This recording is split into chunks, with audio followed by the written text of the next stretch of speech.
বৃষ্টি থেমে গেলে ছাতাটাকেও বোঝা মনে হয়, কলমের কালি ফুরিয়ে গেলে কলমটাও আবর্জনার ঝুড়িতে জমা হয়। স্বার্থ ফুরিয়ে গেলে মানুষও আপনাকে ছুঁড়ে ফেলতে এক সেকেন্ডও দেরি করবে না।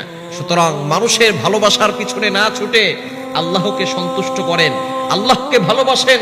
আল্লাহকে সন্তুষ্ট করতে পারলে আল্লাহ আপনাকে কখনো ছাড়বে না।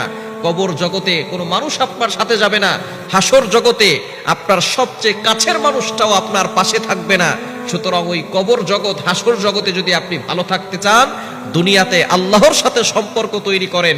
আল্লাহর সাথে সম্পর্ক থাকলে আল্লাহ আপনার সাথে দুনিয়াতেও থাকবেন, কবর জগতেও থাকবেন, হাসর জগতেও থাকবেন, জান্নাত পর্যন্ত আপনাকে পৌঁছে দিয়ে আল্লাহর সাথে দিদার করতে পারবেন।